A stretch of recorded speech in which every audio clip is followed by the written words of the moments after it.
L'éducation au Québec voit le jour en 1635 avec la fondation de la première école pour garçons fondée par les Jésuites. Il faudra attendre l'arrivée des Ursulines en 1639 pour que les filles puissent fréquenter l'école à leur tour. En 1655, le cours classique, une fidèle reproduction des collèges de France, est instauré. Ce cours sera enseigné jusqu'en 1956. En 1663, le Petit Séminaire de Québec est fondé. Ainsi, dès le début de la colonisation, le clergé est associé à l'éducation. À cette époque, il n'y a pas de structure administrative reliant tous les éléments en un tout organisé. L'évêque de Québec détient l'autorité. En 1763, marque l'arrivée du régime anglais. En 1789, le rapport Smith est l'une des premières études concernant l'éducation par l'État. Il s'agit de la première tentative gouvernementale pour établir un système régi par l'État, hors du contrôle de l'Église catholique. En 1801, apparaît la première loi scolaire. Cette loi crée l'Institution royale pour l'avancement des sciences. Elle annonce une véritable organisation scolaire sous l'autorité de l'État. Ce projet de loi sera modifié, suite à des pressions des députés francophones soustrayant aux nouvelles dispositions les écoles dirigées par des communautés religieuses. Le clergé conservait donc le contrôle sur leur établissement. En 1829, la loi des écoles de syndic est adoptée. Elle prévoit que des commissaires élus par les propriétaires administrent l'école. Le clergé catholique n'apprécie pas cette loi qui fait passer la surveillance des écoles du curé au commissaire. Sous cette loi, les écoles se multiplieront.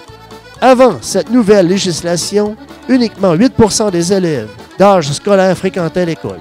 Par la suite, ce nombre augmentera à près de 30%.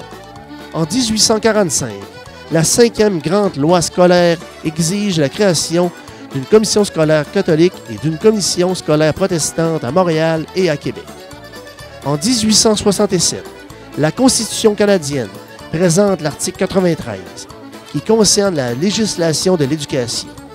Comme le dira la ministre Dion, chers concitoyens, cet article fut inclus pour octroyer aux gouvernements provinciaux la responsabilité dans le domaine de l'éducation et pour rassurer les minorités confessionnelles quant à leurs droits. En 1868, la loi 31 crée le ministère de l'Instruction publique. L'État prend de plus en plus de place dans le domaine de l'éducation. De 1867 à 1963, malgré l'évolution et l'adaptation des écoles, le système présente plusieurs lacunes. L'éducation est élitiste, sexiste, sous-financée, sous-développée et manque de coordination.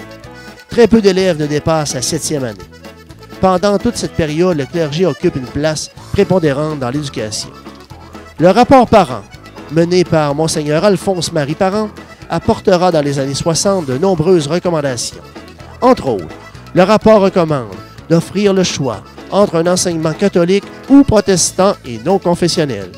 L'épiscopat se range, mais négocie des aménagements qui assurent du contrôle sur les écoles en matière religieuse. Le rapport Parent est loin de solutionner le débat. D'ailleurs, en 1978, l'école Notre-Dame-des-Neiges à Montréal demande la révocation de son statut confessionnel. Un procès s'ensuit et le juge tranche en 1981. Messieurs, mesdames, après l'analyse des faits, je n'ai d'autre choix que d'affirmer que toutes les écoles de Montréal doivent être catholiques ou protestantes pour respecter la Constitution canadienne. Cette situation perdurera jusqu'en 1997.